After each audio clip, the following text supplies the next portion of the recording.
आवेशों का पुनर्वितरण, रीडिस्ट्रीब्यूशन ऑफ चार्जेस।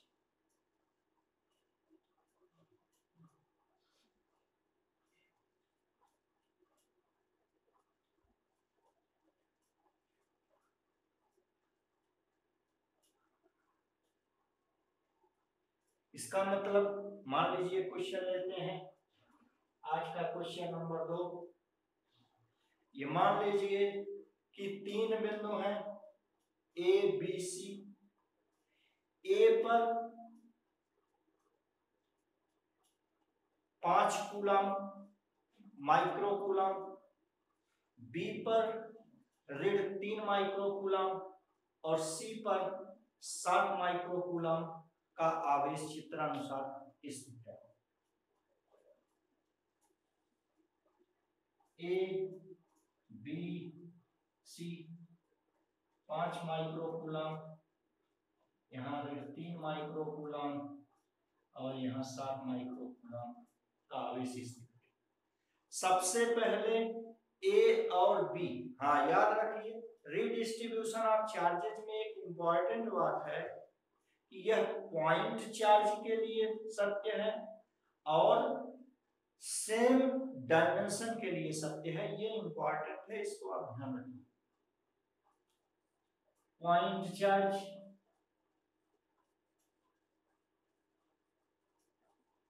और सेम डायमेंशन,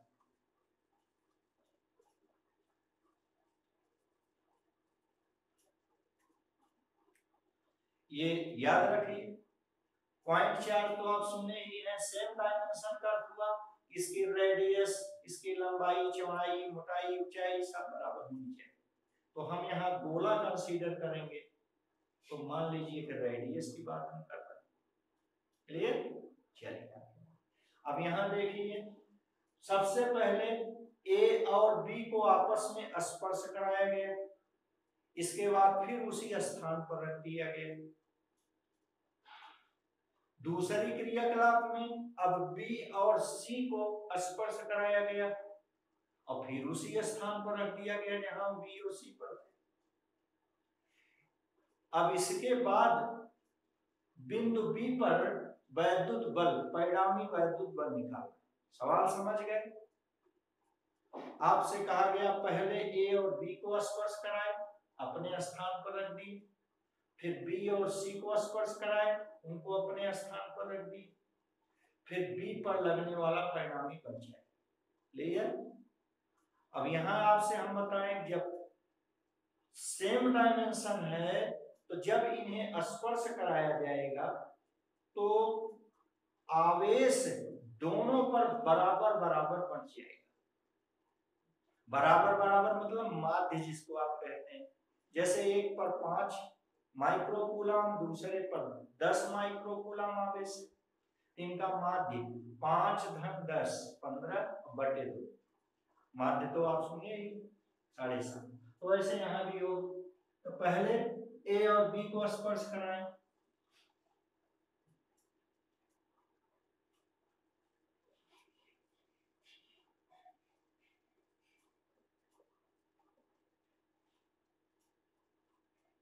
ए और बी को स्पर्श कराए और फिर वहीं रख दिए, यहाँ ए पर बी पर। तो ए और बी को स्पर्श कराए तो इन पर आवेश कितना हो गया? 5 धन ऋण 3/2। तो 5 धन में ऋण का गुणा ऋण हो गया, 5 ऋण 3 आ गया 2, 2/2 बराबर 3। तो इस पर भी 1 माइक्रो कूलम हो गया, इस पर भी 1 माइक्रो कूलम हो गया। अब आप तो समझ गए हो। और इस पर जो पहले था। अब दूसरी स्थिति क्या है? दूसरी स्थिति जब बीसी को स्पर्श कराया गया,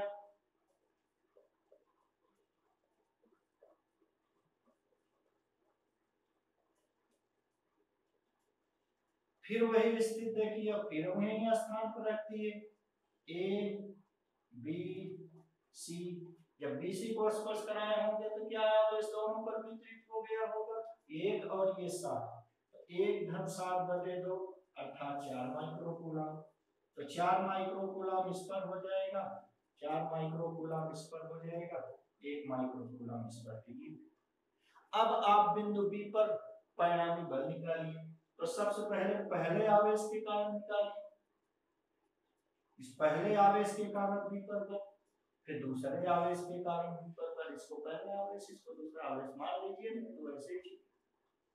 तो पहले आवेश के कारण बल को हम यह मानते हैं, तो क्या होगा, के क्यू की जगह 1 माइक्रोकूलम, Q2 की जगह 4 माइक्रोकूलम, 2 बार माइक्रो माइक्रो है तो माइक्रोकूलम लिख दे रहे हैं, बाद में मान रख लेंगे, बटे इनके बीच की दूरी जो कुछ भी हो, a मान लिए दूरी या r1 मान लिए दूरी, तो हो गया r1, ठीक है। जो भी दूरी दिया हो आप अपना मान सकते हैं। अब इसकी दिशा किधर होगी, धन आवेश से दूर, बल कहाँ लगा रहे हैं, बी पर, बी पर दिशा दूर मतलब दाहिनी ओर, अगर बाईं ओर जाएंगे पास पहुंच जाएंगे। ये हो गया, ये आपका F1, दिशा इसकी बता दीजिए, ये भी दिशा। ठीक इसी प्रकार अब इस दूसरे आवेश जो सी पर आवेश है उसके कारण बी पर बल, इसको हम क्या देंगे F2, इस बल का मान के Q1 की जगह 4 माइक्रोकूलम और Q2 की जगह 4 माइक्रोकूलम, तो 2 बार माइक्रो माइक्रो लिखें और बटे इस दूरी को r2 से ऐसा कर, क्योंकि दूरी का पता नहीं है, जो भी मर्जी आए सवाल में दिया हो लिख।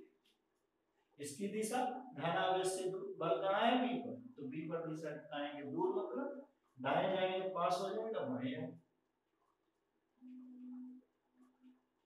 ये बाएं आ गए, तो दिशा हो गई बी, ये दिशा।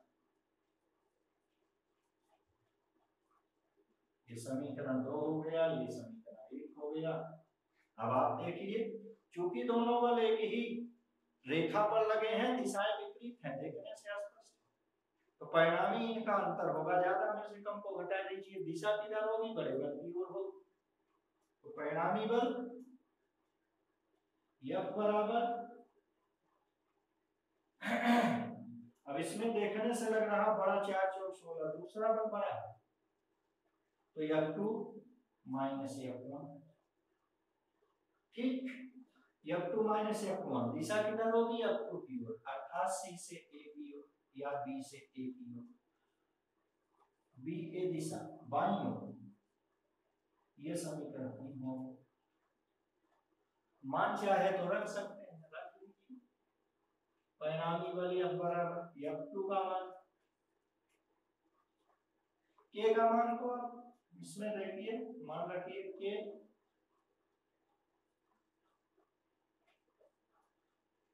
4 गुणे 4 गुणे माइक्रो माइक्रोकूलम बट्टे R1 R2 square minus K 1 गुणे 4 माइक्रो माइक्रोकूलम बट्टे R1 स्क्वायर। आप देखिए कुछ तो कॉमन है, K कॉमन है, 4 कॉमन है, A common 4 common, micro micro भी कॉमन है, सब कॉमन ले लीजिए, माइक्रो माइक्रोकूलम, तो K हो गया गुणे 4 हो गया गुणे माइक्रो माइक्रो माने 10 की घात 12, 10 की घात दिशा गुणे 10 की घात दिशा, 10 की घात 12। अब आगे आपका आ गया 1/r2 square minus 1/r1 square, r1 r2 के जो भी मान दिए हो रख दीजिए, K का मान आप क्या रख दें, 1/4 पाई एप्सिलॉन,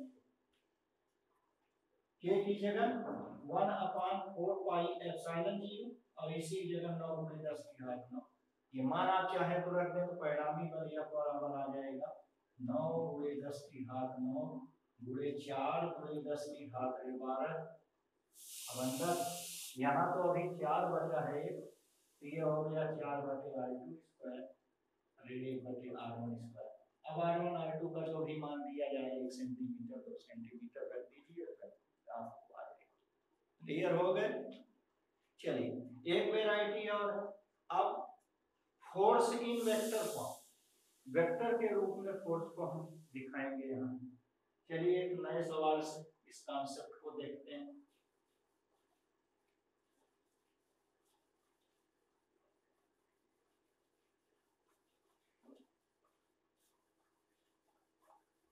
हम दरअसल थोड़ा जल्दी इसलिए कर रहे हैं कि न्यूमेरिकल के लिए आज अंतिम लेक्चर लेना चाह रहे हैं।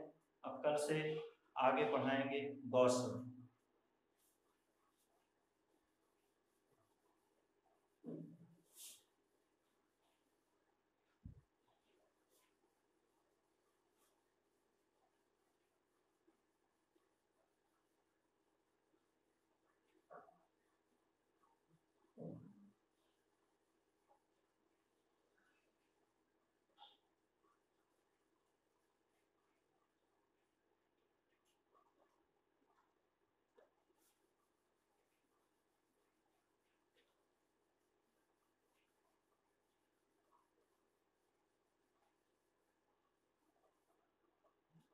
फोर्सिंग वेक्टर फॉर्म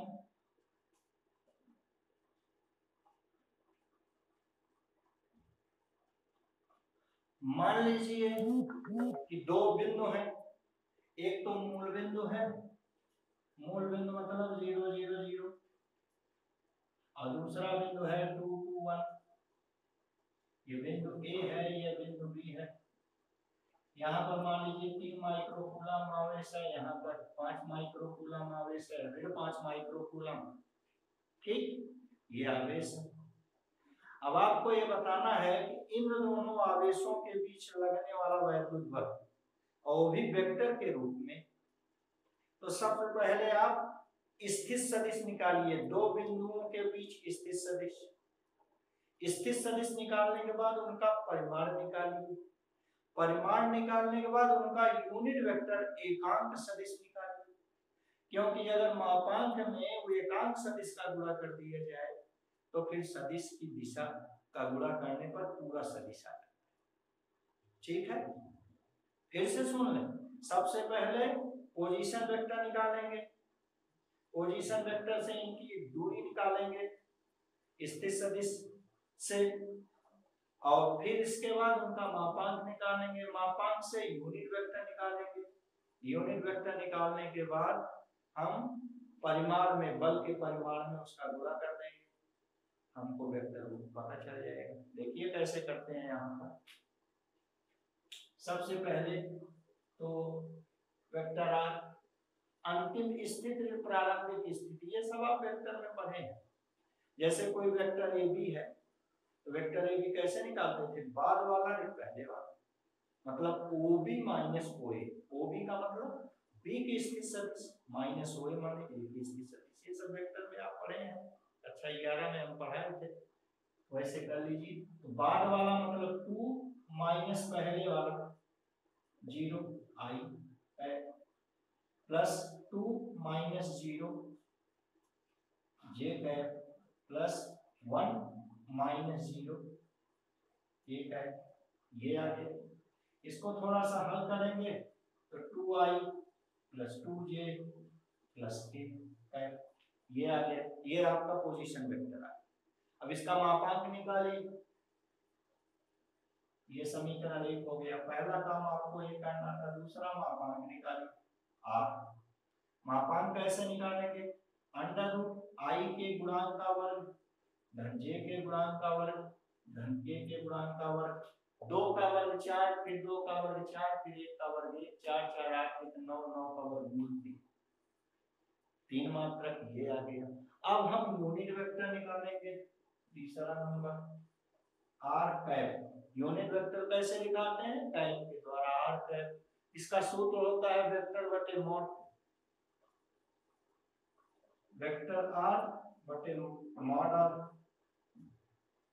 मान रख दिया जाए वेक्टर r का 2i plus 2j plus k, कई पद है ब्रैकेट, और बटे मॉड r का मान है 3। ये समीकरण 2 हो गया, ये समीकरण 3 हो गया। ठीक, अब हम बल निकालेंगे, दो बिंदु आवेशों के बीच बल F बराबर K Q1 Q2 बटे R square, K Q1 Q2 बटे R स्क्वायर। चूंकि बल एक सदिश राशि है, इसकी दिशा भी दिखाना चाहे दिखा दें। दिशा देखिए किधर, धन आवेश से दूर ऋण आवेश की ओर। यहाँ देखिए ऋण आवेश है तो ऋण आवेश की ओर, इधर दिशा हो जाएगी, अर्थात ए से बी। और हम कौन सा वेक्टर लिए थे? Position vector. पोजीशन वेक्टर हम ए से बी की ओर देखिए ले रहे हैं, पोजीशन वेक्टर ए से बी की ओर ले रहे हैं, सही है। और हमको ए से बी की ओर बल चाहिए, तो यहाँ पर आपका ये हो गया, दोनों की दिशाएं सेम है तो इसे रख देंगे, तो हमारा बल हो गया, यहाँ लिखेंगे इंटू आर टैप, ठीक, इंटू आर टैप। आगे बढ़े तो यहाँ मान रखिए 9 गुणे 10 की घात 9 गुणे Q1 की जगह 3 माइक्रो माने 10 की घात 6 गुणे Q2 की जगह 5, चिन्ह तो लिखते नहीं है, 10 की घात 6 और बटे आर, आर की जगह निकाले हैं 3 का स्क्वायर और गुणे आर है, ये सब मान हल होके आ गया। 3 का स्क्वायर 9 होगा, 9 से काट दीजिए, ये आपका आ गया 3 बचे 15, और ये ऋण 6 ऋण 12 और धन 9 तो आ गया ऋण 3 इंटू आर टैप। आर टैप का मान आप रख दीजिए, यहाँ भी दे रहे हैं F बराबर 15 गुणे 10 की घात 3 गुणे आर टैप का मान आप निकाले हैं 2i plus 2j plus k बट्टे 3, ये आर टैप का मान है। 3 एकड़ 3 बचे 15, काट दीजिए, उत्तर आपका आ गया 5 गुणे 10 की घात 3 2i plus 2j plus k, ये आपका वेक्टर का मतलब है। हमें उम्मीद है कि आपको ये सवाल आ गया, ठीक। अब हमको पढ़ना है थ्रेड चार्ज कॉन्सेप्ट, नया है थ्रेड चार्ज कॉन्सेप्ट। इसका अर्थ ये हुआ कि दो बिंदु आवेश हैं, आवेशित गोले हैं, उनको हम एक धागे द्वारा बांट कर लटका दिए कहीं खूंटी से दृढ़ आधार से, ठीक। दोनों अगर समान आवेश हैं तो जाहिर सी बात है एक दूसरे को प्रतिकर्षित करेंगे, तो संतुलन की अवस्था में कहीं जाकर के ये रुक जाएंगे। अभी चित्र बनाते हैं आपको बता दें, तो आपको यही निकालना है कि इन दोनों गोलों पर आवेश कितना है। कॉन्सेप्ट हमने आपसे बताया है कि सेम डायमेंशन के लिए है, दोनों पर आवेश समान होगा, तो वही आवेश Q को हमें निकालना है। क्लियर है? चलिए देखते हैं।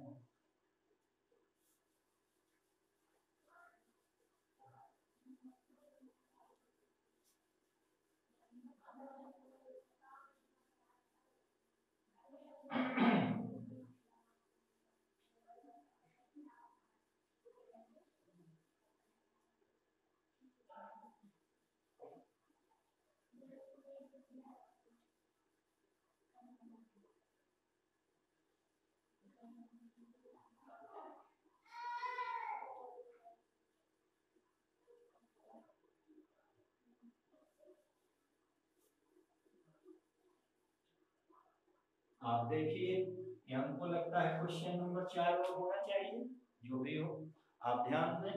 ये खूंटी है, देखना आधार, इस खूंटी से आपने ऐसे बांध दिया, यहाँ एक आवेशित गोला है, यहाँ एक आवेशित गोला है, दोनों ये धागा है, धागा की लंबाई L मान लीजिए कि ये 30 अंश का कोण बना रहे हैं, ठीक। यहाँ बिंदु A है, इसको बिंदु B कह दीजिए, इसको बिंदु O कह दीजिए, इसको O डैश कह दीजिए, कुछ भी कह दीजिए। अब आप देखिए कि अगर त्रिभुज में आपको दो चीजें दी गई हो, तो आप इस समकोण त्रिभुज का उपयोग करके इसकी शेष चीजें निकाल सकते हैं। अब आप कहेंगे दो कहाँ हैं, तो L की जगह मानने के बजाय कुछ ले लीजिए, 1 मीटर ले लीजिए, ठीक। अब देखिए कोण दे दिया और ये दूरी दे दी गई, तो आप तीसरी दूरी निकाल लीजिए। तो पाइथागोरस प्रमेय से समकोण त्रिभुज O डैश B में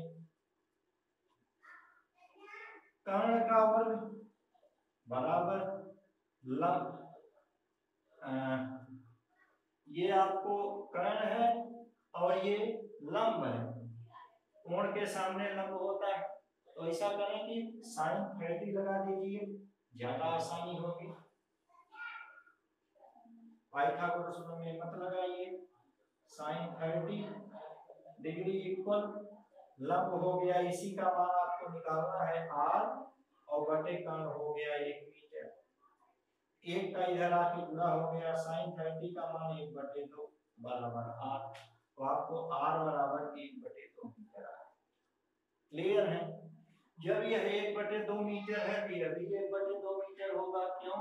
क्योंकि ये धागा तो एक ही है, जब धागा एक ही है तो इनकी लंबाई समान होगी, लंबाई समान हो गई, समद्विबाहु त्रिभुज हो गया, समद्विबाहु त्रिभुज के शीर्ष से आधार पर डाला गया लंब आधार को समद्विभाजित कर दिया, माने जितना बड़ा ये उतना बड़ा ये, तो दोनों गोलों के बीच की दूरी अब 1 मीटर आ गई, आधा मीटर है, आधा मीटर है, 1 मीटर हो गई।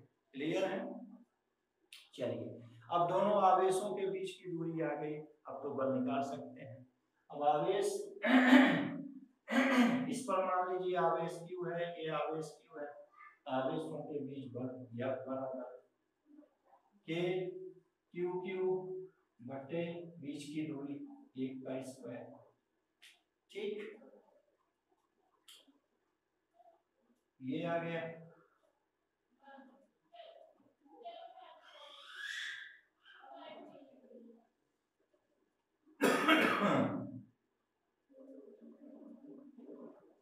और यह के बारे में और देखिए जरा सा, यहाँ इसको थोड़ा सा हम मिटा दे रहे हैं जिससे थोड़ा साफ हो जाए। ये देखिए, अब तो हल कर ही लिए हैं, थोड़ा सा मिटा दे रहे हैं। अब इस पर देखिए बल कौन कौन सा लगेगा। एक तो इन क्यू क्यू पर प्रतिकर्षण बल लगेगा, जिसकी दिशा इधर हो जाएगी। यह गोला है जिसमें द्रव्यमान है, जिसका भार लगेगा mg, को इधर हो जाएगा। अब बलों के समांतर चतुर्भुज नियम से ऐसा हम इसको बनाएं, अब ये इसके विकर्ण पर ऐसा इसका परिणामी काम करेगा। ये सब आप समझ रहे होंगे। अब आप देखिए, दो समांतर रेखाओं को एक तिर्यक रेखा काट रही है, तो यह और यह कोण संगत कोण बने और ये आपस में बराबर हो गए, 30 हो गया। तो यहाँ से आप tan 30 जो मिलाए हैं तो अब लिख दे रहे हैं हम tan 30 डिग्री, इसके सामने की ये भुजा लंब हो गई, जितना बड़ा ये उतने बड़ा ये क्या है F, और बटे आधार, ये आधार है, आधार कितना है mg।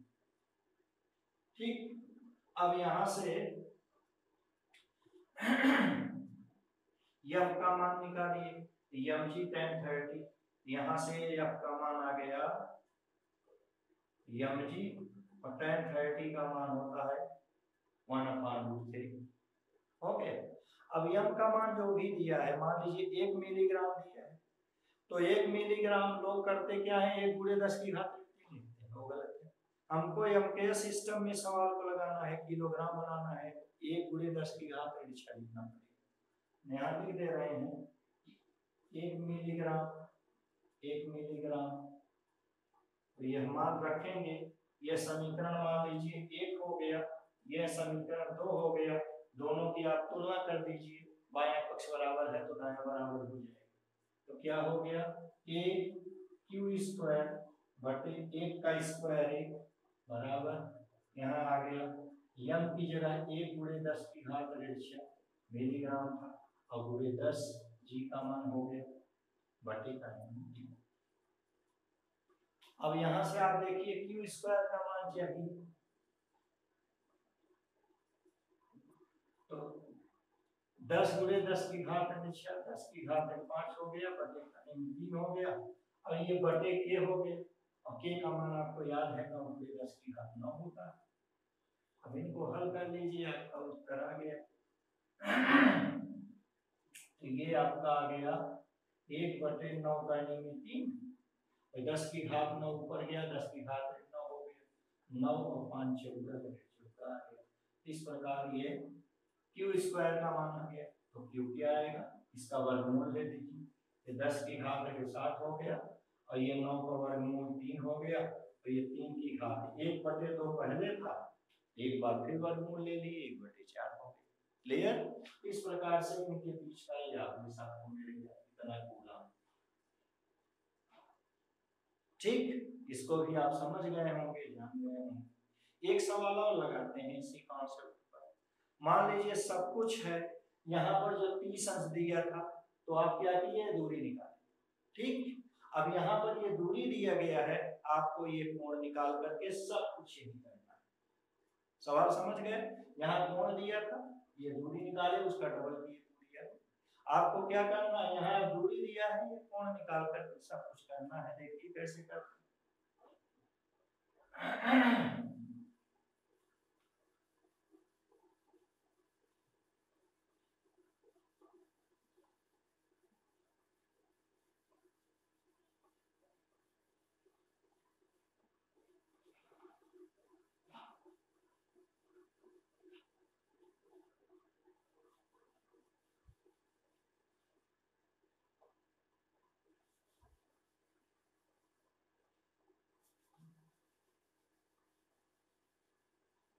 आज के लेक्चर का अंतिम सवाल मानिए, क्योंकि इसके आगे का सवाल बहुत ही इंपॉर्टेंट है, आईईई रोडो का सवाल है, थोड़ा सा टफ है, पढ़ना चाहेंगे तो आपको बता देंगे, नहीं तो छोड़ दिया नहीं, बहुत से सवाल है, कितना किए जाए। चलिए इसको देखें।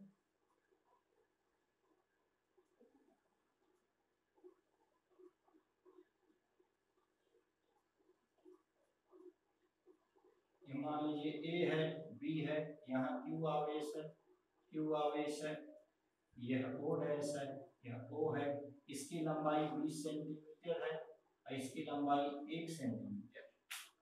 क्लियर। यह कोण थीटा है, सब कुछ पहले की भांति क्यू क्यू है, प्रतिकर्षण बल लगेगा दूर की ओर यम, यह गोला है, इसका भार लगेगा यम जी, और आप जानते हैं कि इनका परिणामी बल बलों के समांतर चतुर्भुज नियम से ये हो जाएगा। इसको थोड़ा मिटा करके ऐसे बना दीजिए, ये हो गया। क्लियर। आप देखिए ये कोण थीटा है तो ये भी थीटा हो जाएगा। अब यहाँ कॉन्सेप्ट देखिए, बहुत अच्छा कॉन्सेप्ट। देखिए इसका मान 20 सेंटीमीटर है और इसका मान 1 सेंटीमीटर, अर्थात इसकी तुलना में बहुत छोटा है। अगर विस्थापन बहुत छोटा हो तो कोण भी बहुत छोटा होता है। हमको याद है आप जब प्रैक्टिकल कक्षा 11 में कर रहे थे सरल लोलक का, उस समय कभी कभी हम आपके पास से गुजरते हैं, तो आप क्या करते थे, यहाँ गोलक बढ़ा रहता था, उसको यहाँ तक उठाते थे, छोड़ देते थे, ऐसे ऐसे दूर निकालता। तो हम आपसे कहे भाई इससे आवर्तकाल सही नहीं कर पाएगा, क्योंकि ये सरल आवर्तगत है ही नहीं। सरल आवर्तगत उसको कहते हैं जिसमें विस्थापन बहुत सूक्ष्म हो। तो यहाँ देखिए विस्थापन बहुत सूक्ष्म होगा, तभी ये काम हो पाएगा, तभी ये सरल आवर्तगत। अब तो समझ गए, जब विस्थापन बहुत छोटा है तो कोण बहुत छोटा होता है। हमने कहा था कोई विस्थापन थोड़ा छोटा कीजिए ताकि कोण, तो वहां लिखा रहता है लगभग 15 अंश तक आप करते हैं तो सरल आवर्तगत। यहाँ और भी छोटा है, और आप समझे हैं, आप पढ़े हैं, जब कोण छोटा हो तो लगभग साइन थीटा के बराबर होता है। कोण थीटा छोटा है तो थीटा लगभग साइन थीटा, यही लगभग tan थीटा। क्लियर हो। चलिए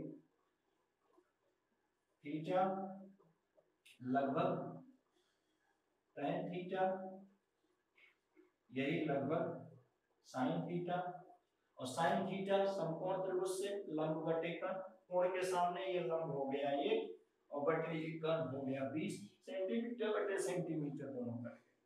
इस प्रकार देखिए वहां भी tan थीटा निकालते थे, यहाँ भी निकालते थे, से सब कुछ वैसे ही है।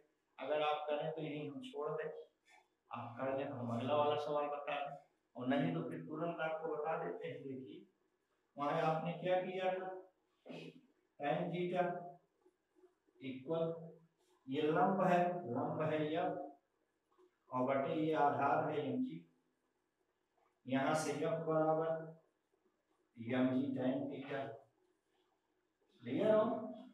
और वहां एफ का मान के क्यू गुणे क्यू और बटे आर, 1 सेंटीमीटर ये है, एक ये भी है, दोनों मिलकर 2 सेंटीमीटर। और चूंकि सेंटीमीटर में है तो 10 की घात 2 करेंगे, उसका स्क्वायर 10 की घात 4 हो जाएगा। क्लियर हो? सेंटीमीटर को मीटर बनाएंगे हम जिस सिस्टम में सवाल हल करते हैं। तो ये हो गया, दोनों की तुलना कर दीजिए, तो आ गया के क्यू स्क्वायर बटे 2 का स्क्वायर 4 गुणे 10 की घात 4, ये हो गया बराबर, वही हम जी 1 मिलीग्राम ले लें तो हो गया 1 गुणे 10 की घात 6, जी की जगह 10 गुणे टाइम थीटा अभी आपने निकाला 1/20, टाइम थीटा का मान अभी निकाले हैं 1/20, ठीक है। के Q Q over 4 into 10 power -4, ये हो गया m की जगह 1 गुणे 10 की घात 6 गुणे जी की जगह 10। अब यहाँ से क्यू स्क्वायर का मान आप निकाल लेंगे, देखिए 10 से 10 10 दूना 20, मान ये भाग है उधर जाके गुणा हो गया, तो 4 गुणे 10 की घात 4, ये हो गया। और यहाँ बचा क्या 10 की घात 6 ऊपर बच गया, नीचे बचा यहाँ 2, और ये देखिए के का गुणा है, पक्षांतर करेंगे भाग होगा, और के का मान 9 गुणे 10 की घात 9, ये आ गया। इसको हल करेंगे 2 × 9 2, 2 दूना 4, तो क्यू बराबर इन्हीं का वर्गमूल हो जाएगा, 2 का वर्गमूल करनी 2, 9 का वर्गमूल 3, और यहाँ 10 की घात गुणे 10 की घात 9, ऊपर गया 9, 9 और 6 15, 15 4 19, 10 की घात 19 का वर्गमूल, ठीक। तो इस ढंग से आप करते हैं, ये आपके क्यू का मान है। ये चूंकि क्लियर है, तो इस ढंग से इतने पढ़िए। आईई रोडो का एक सवाल तो है, सवाल सुन लीजिए, आप सुनना चाहें एकदम हूबहू ऐसे ही है। इसमें सवाल क्या है, ये सब ऐसे ही धागे से बंधा हुआ है, सब कुछ है। वहां ये बात दी गई है कि यह जो लंबाई यल है और ये दूरी आर है, आर बहुत छोटा है यल से, वही जहाँ जो कॉन्सेप्ट लगा रहे हैं वो वहां लगाएंगे। दूसरा क्या दिया है कि भैया ये आवेश लीक कर रहा है, लीकेज ऑफ चार्ज जिसको हम कहते हैं।